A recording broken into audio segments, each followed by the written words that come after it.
In the name of Allah, the Beneficent, the Merciful. Hello everybody, how are you doing? We'll be doing great by the mercy and grace of Almighty Allah. My name's NA Saqib. I'm your Usman to IELTS trainer.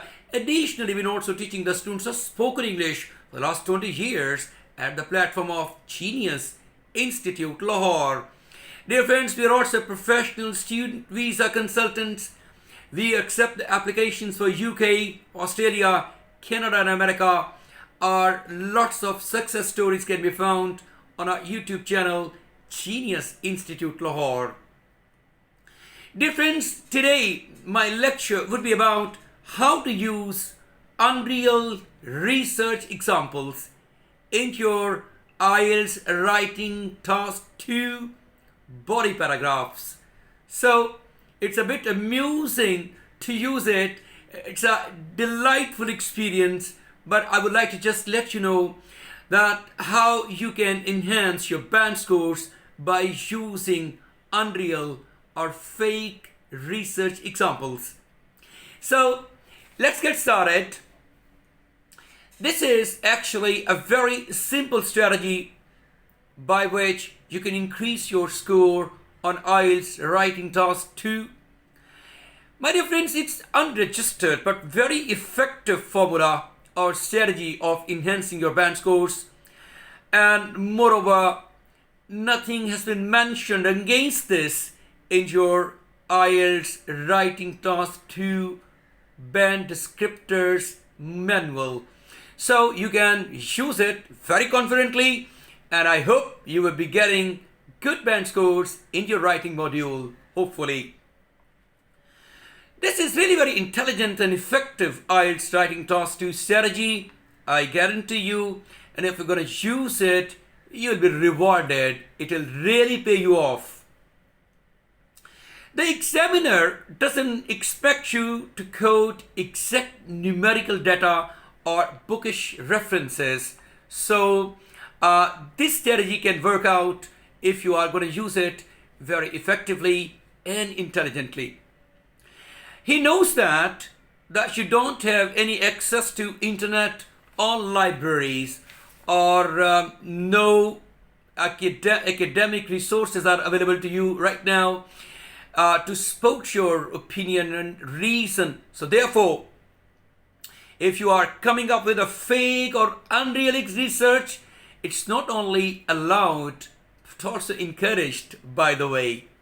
Yes. So let me tell you about all those sentence structures which can be used very intelligently and they can pay you off. Now the first one is the sentence structure which you can use.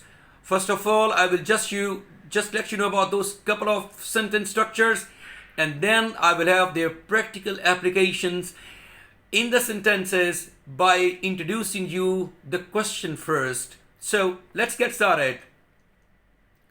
Number one is, in accordance with the recent research published by Harvard University, dash, dash, dash. The second one is, in a recent survey conducted by the New York Times or Washington Times or The Economist, dash, dash, dash. Now you have to add your sentences here with this dash, dash, dash in order to make it pretty understandable and very useful for acquiring your band scores. Now I'm going to give you an example question first, then we'll be using these sentence structures quite effectively. You know that why do we use the examples? In order to spout your opinion and consolidate your argument. Here your opinion and argument will be really given a lot of credit if you use these recent reports or surveys conducted, or you also use this research work in your body paragraphs. So my question will be like this.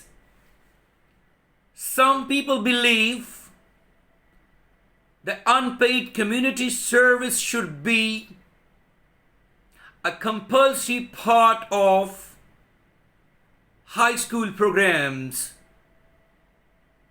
Now in the brackets, some more details are being given regarding the community service. For example, working for a charity, improving the neighborhood, or teaching sports to younger children. Now, to what extent do you agree or disagree? It's an opinion question or opinion statement. To what extent do you agree?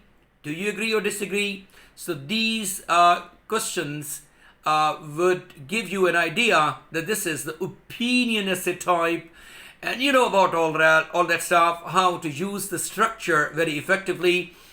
If I haven't given you so far, I will introduce you with all the question types and their structures, how they can be used very effectively while writing your full-fledged essay. Now, after finding this question, you could use your structures in the context of this question to impress the examiner.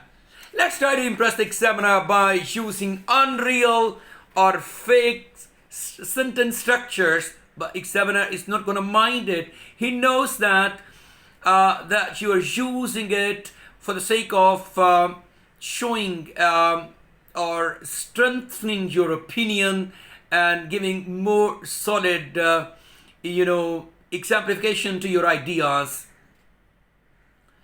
So the first example is being used here. I hope you would be writing it down for better understanding and for getting advantage out of it.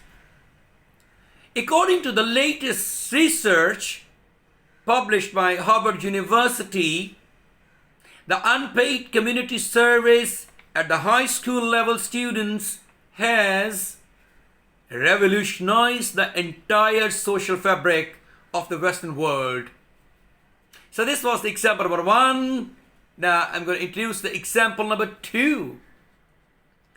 It will be like this.